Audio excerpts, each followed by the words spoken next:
که درموندونکو تاسو ګورئ چې درېیمې برخې ته مو تاسو رالو. په درېیمه برخه کې ځای او معلومات، په دې کې لاندې معلومات باید موږ تاسو ورکړو. ادرس او ځای. یاد شهید د کوم ولایت و؟ دا چې یاد شهید زموږ شهید د پکتیکا ولایت ده، نو پکتیکا ولایت انتخابوو. ولسوالي غوره کوو. دلته د زرغون ښار بل نوم چې په خیرکوټ باندې مشهوره ده، شهید زرکوي د خیرکوټ ولسوالي و، خیرکوټ انتخابوو. او کلی که څه هم دلته کلی نه دی اضافه شوی، نو موږ راځو د شهید زرکوي د دې شهید دغه کلی هم داخلوو. دا چې شهید زرکوي د ظفرخیلو د کلي و، نو د ده خپل کلی لیکو. دغه معلومات مو هم پوره کړل. د شهادت نیټه بیا هم هغه د پیدایښت نیټې ته ورته د یاد شهید که تاسو ته د شهادت تاریخ په هجري شمسي یادي، کولی شئ هجري شمسي انتخاب کړئ.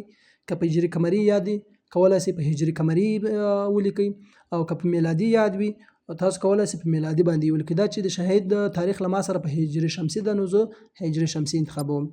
کله چې مې هجري شمسي انتخاب کړ، دا چې شهید زرکوي په 1494 هجري شمسي کال کې شهید شوی، راځم د دې کال په کلونو په لیست کې 1494 هجري شمسي کال پیدا کوم.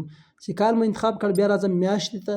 دا چې شهید زرکوي په نهمه میاشت یعنې قوس میاشت کې شهید شوی. په کومه ورځ شهید شوی ده؟ د قوس میاشتې په 11 تاریخ باندې. نو دغه برخې دلته ډکوم او اوس یې تایید کوم. دا برخه خو مو تایید کړم.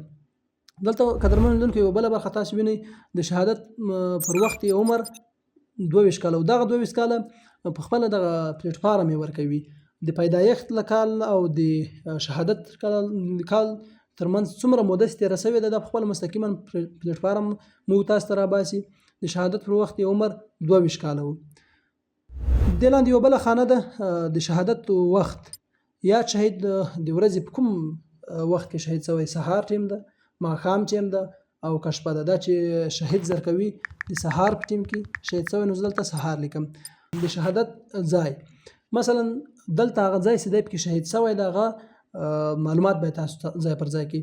د شهادت د ځای نه هدف کوم ولایت، کومه ولسوالي، کوم کلي، کومه ساحه کې شهید شوی. دا چې شهید زرکوي د پکتیکا ولایت زرغون ښار ولسوالي د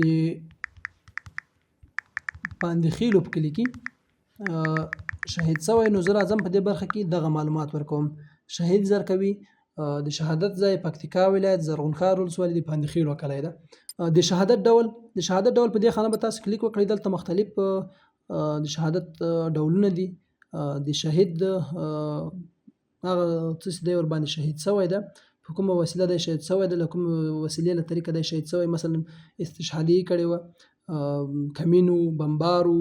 دا چې شهید زرکوي په تعرضي عملیاتو کې په دښمن باندې عملیات و، په هغو عملیاتو کې دی په شهادت رسېدلی، نو زه راځم تعرضي عملیات انتخابوم.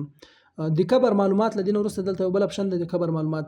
که چېرته د شهید قبر معلوم وي، نو تاسو په معلوم برخه باندې کلیک وکړئ، او که چېرته نامعلوم وي، د شهیدان ستاسې د هغوی د قبرونو معلومات تر اوسه نشته، نو د نامعلوم په برخه باندې کلیک وکړئ.